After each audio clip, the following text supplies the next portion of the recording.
The most obsolete idea is go to school, get a job, work hard, save money, get out of debt, and invest for the long term in the stock market. See, why would you save money when they're printing trillions of dollars? The gap between the 1% and 99% is massive. You see, it's not just money. You have to step back and look at the bigger picture. So what do you do?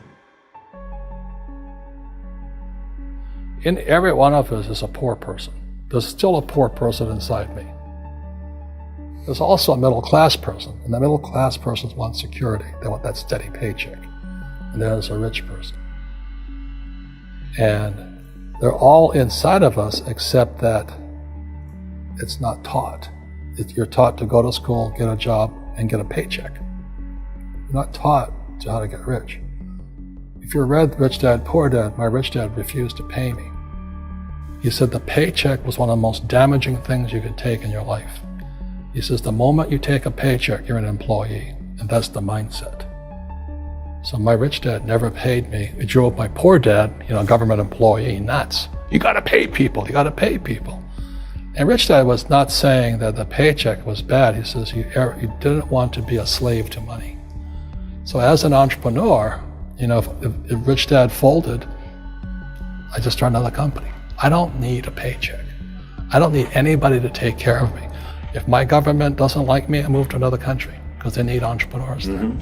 So the entrepreneur is not so much the business. The entrepreneur is really the mindset and the skill sets and the different set of rules.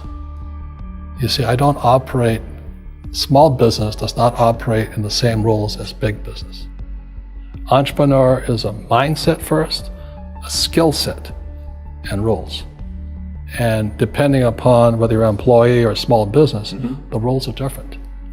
The mindsets are different, the skill sets are different. If you could say one thing to somebody who's never been an entrepreneur and they're thinking about making the leap of faith into becoming an entrepreneur, what could you tell them? Well, I'll just tell them the same thing that happened to me. My last paycheck, I still remember it clearly. It was one of the worst and the best days of my life. And I was in Puerto Rico. I was working for Xerox, and my boss gave me my last, it wasn't a paycheck, it was a bonus check. I think it was about $30,000 taxable. It's the only problem with that. So I got this check and I went, holy mackerel. So I was excited, but I was also disturbed. And so this other guy comes up to me, his name was John, and John says to me, he says, you're gonna be back. I said, why? He says, because you're gonna fail.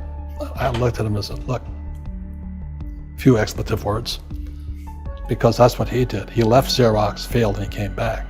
And I said, look, you failed and you came back, but I'm gonna fail and I'm never coming back. And that's the attitude. Do you know what I mean? If you say, well, if I fail, I'll go back to mommy and daddy, then that's what you'll do. So if you fail, that's when I became an entrepreneur, because I had no money. I had no money for years. I didn't have a paycheck. But that's what my rich dad encouraged me to do. He says, when you don't have this paycheck, you get hungrier, smarter, and it's a test of your character. Will you become a crook? Will you become dishonest? Will you cheat and steal? Or will you become a better human being? So really, that's the benefit of becoming an entrepreneur, is you really find out who you are when you don't have anything. So you always have to look at the big picture. Too many people look at, well, what's going to happen to me? When you look at the big picture, you're also going to know that when something bad happens, something good's going to happen. But you got to prepare for whatever is coming. If you think next 20 years will be like the last 20 years, you're going to get creamed.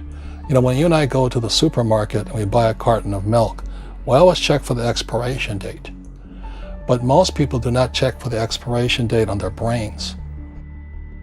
Instead of get out of debt, I get into debt. I just refinanced $300 million in debt. I went from 5% to 2.5% interest. I made a fortune. Every month, more money comes in because my cost of money has gone down. So while some financial experts are saying get out of debt, I'm saying learn how to use debt. See, when I came back from in Vietnam in January of '73, the first thing my rich dad said to me was go to school to learn how to invest in real estate. It wasn't real estate, it was how to use debt and taxes. Debt and taxes make the rich richer. Debt and taxes make the poor, the middle class, poor. So all the rich guys who are doctors and lawyers or, those guys, they're getting creamed and they don't know why. Doctors are getting creamed. Oh yeah, they make it more money, but the take home is less. Sure. My doctor just yelled at me. He was happy. He says, "Oh, guess what? I finally made $1 million." And I said, "Yeah, this was just 3 weeks ago." And so I said, "Yeah, well, how much you pay in tax?" He says, $750,000 in taxes. So his net was about $400,000. That's not bad. But when I make $1 million, I keep $1 million. And the reason is because I don't make it by working for money. See, if you work for money, you're taxed. So that's why lesson number 1 in Rich Dad, Poor Dad is the rich don't work for money. What we do instead is we create businesses as entrepreneurs. We acquire real estate. I don't invest in the stock market. Okay? So the reason is because as entrepreneurs, I have more control over my income, how much I make, and how much I pay in taxes. And because I'm an entrepreneur as well as an investor in real estate, I pay 0 tax. So every time I make, let's say, $1 million as an entrepreneur, I immediately invested in real estate and I have a 4-to-1 step up.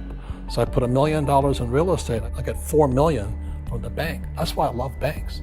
But the banks are screwing everybody else, terrible, but it's good for me. That's why you say when you print, it's good for you, but when you print, it's bad for people that work for money. Because when you print, savers get creamed and people who work for money get creamed. When they print, debtors get rich. You see, debt and taxes make the rich richer, and debt and taxes make the poor middle class poorer. When we have obsolete ideas, we get obsolete results. So what's happening for most people, the idea of going to school, getting a job, working hard, saving money, getting out of debt, buying your house because it's an asset, and investing for the long term, is obsolete. The world has changed. The world changed in 1971 when President Nixon took us off the gold standard and money became debt. What if we get rid of school? Then what would happen? Would it be better if we had no educational system at all?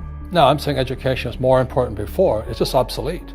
There's Moore's Law which states information doubles every 18 months. In other words, everything's obsolete 18 months. So, and this is just a recent phenomenon. So when you come out of school, you're already obsolete. And that's why I'm the old guy, I meet my friends who went to Harvard. I went to Harvard. I said, yeah, that was how long, 50 years ago? Today, the banks are charging you interest to save money. In other words, banks don't want your money because they printed too much of it. And that's why there's this bubbles in stocks and bubbles in real estate and all this. People are dumping the cash because, as I said in here, savers are losers and cash is trash. And yet people are, well, I want a high-paying job. Well, that's an obsolete idea. Get out of debt is an obsolete idea. You should learn how to get into debt, how to use debt to get rich, and they'll never teach you about taxes. The reason the 1% is way up here and the 99% are going this way is because when you print money, 2 things happen: inflation and taxes. It's crushing them.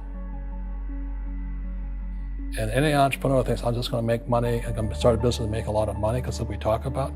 They really have got to smell the roses, man. That's not what the real entrepreneurs are doing. Most entrepreneurs, there's 28 million small business owners in America. 24 million are what are one-person entrepreneurs. They're called non-employee entrepreneurs. So and that's what happens is when people don't really understand what an entrepreneur does. So most big people are self-employed, but they're not really entrepreneurs. The self-employed pay the highest taxes of all, and nobody tells them that. Yeah, it's also called the entrepreneurial spirit, but what we were actually talking about was there's no such thing as a bad economy. There's external, you and I, we all have an external economy, but we also have an internal economy, and the willpower is to change our internal economy. So for me, I can see the good and I can see the bad. I don't really give a damn because I'm going to be rich anyway.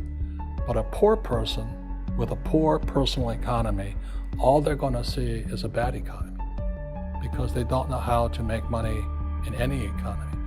And a middle class person, they have a middle class economy. What they want is a nice house and a steady paycheck and the job and the car. And so when you take their job away, to them, that's disaster. Well, since an entrepreneur doesn't have a job anyway, it's no big deal. So all I'm saying to people, and it's what Bucky Fuller taught me, is always two sides, you know what I mean? Unity is plural, at minimum two. So if you think the economy is bad, it's because your economy is bad. If you think that steady, employment is important, then you'll see an economy without jobs. Your economy versus the external economy. What you control versus what you can't control. I can control. Yeah, it's called an internal focus versus an external focus. So the real entrepreneur has an internal focus. That if they fall down, they say, "Oh, this is good, because I'm going to go up higher." The average person will fall down and say, "Oh, I'm going to take some Prozac," or somebody has a mistake. So, "Oh, the mistakes don't matter." Well, mistakes matter. It means you didn't know something. But a real entrepreneur, whether they fall down, they always can go up. They can stand back up and go higher. That no matter what happens to them, they get stronger and better and smarter and happier. But a person with a weak internal mindset is that they're so afraid of what happens, it generally happens. Like, people who are afraid of losing their jobs, they generally lose their jobs. You know what I mean? Yeah, so everything you can comes through you. Yeah, so the entrepreneur first job is to control inside here, not outside there. The moment you take that paycheck, you're an employee. You've got to be stronger than that. It's about inside control.